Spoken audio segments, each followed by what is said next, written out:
بسم الله الرحمن الرحيم نحمده ونصلي على رسوله الكريم أشهد أن لا إله إلا الله وأشهد أن محمدا عبده ورسوله أما بعد السلام عليكم ورحمة الله وبركاته. And welcome to the men, women, boys, girls and all those who have come here on the side of justice against the oppressors and the oppression which is taking place in Palestine.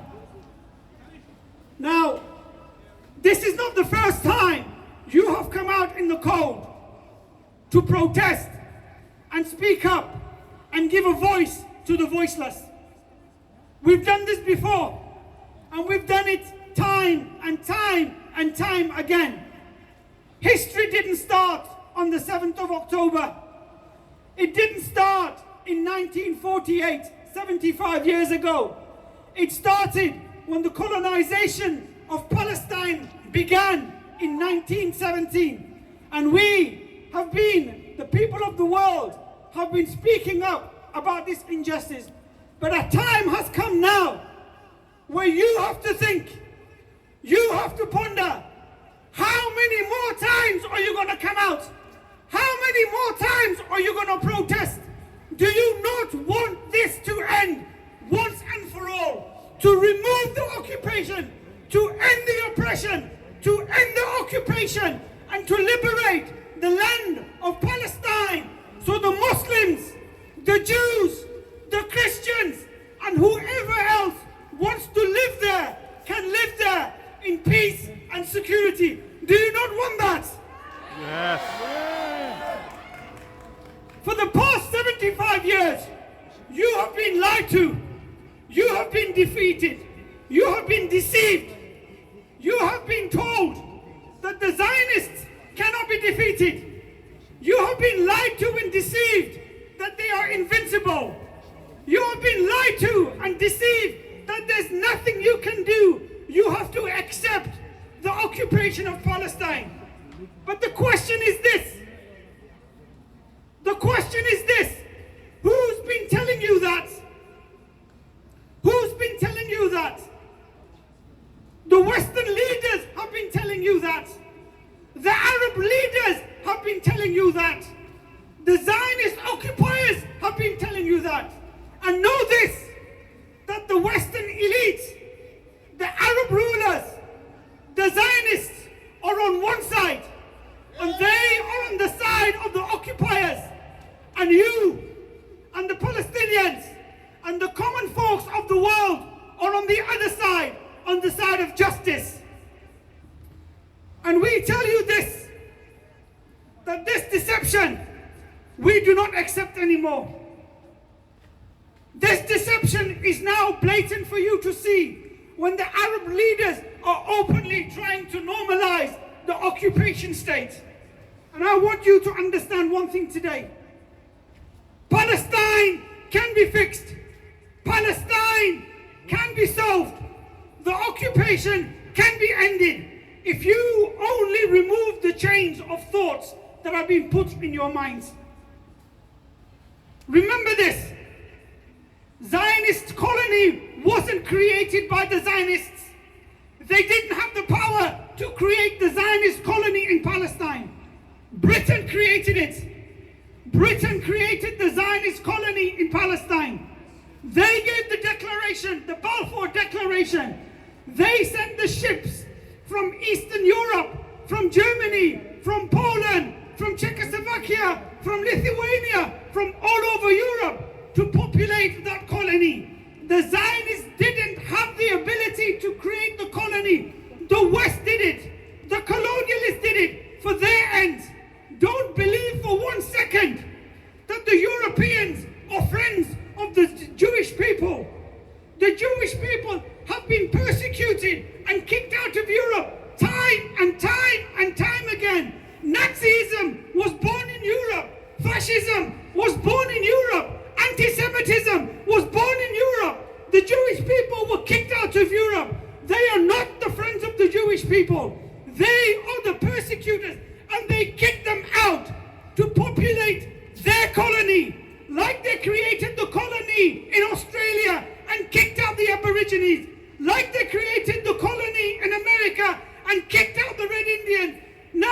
created a colony in Palestine, and we will not allow the Zionist colony to succeed. We say no to Zionism.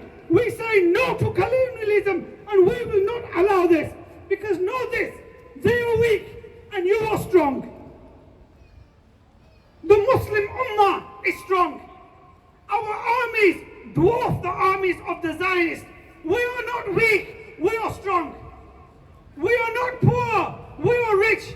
We have the oil, we have the gas, we have the resources. They've got oranges. They can't even sustain themselves.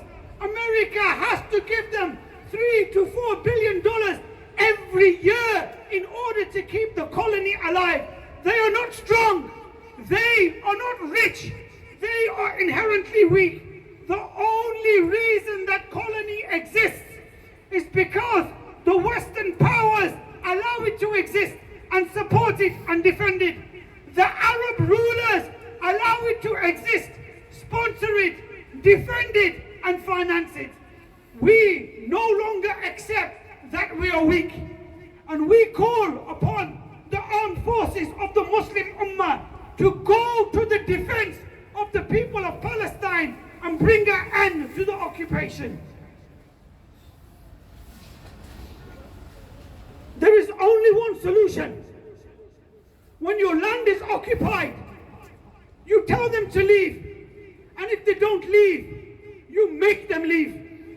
Yes. When Umar al-Faruq radiallahu anh, when he liberated Masjid al-Aqsa, when he went to Jerusalem, he liberated that land. He didn't kill the Jews. He didn't kill the Christians. In fact, Umar radiallahu anh invited the Jewish people to come and live in Palestine. Yes.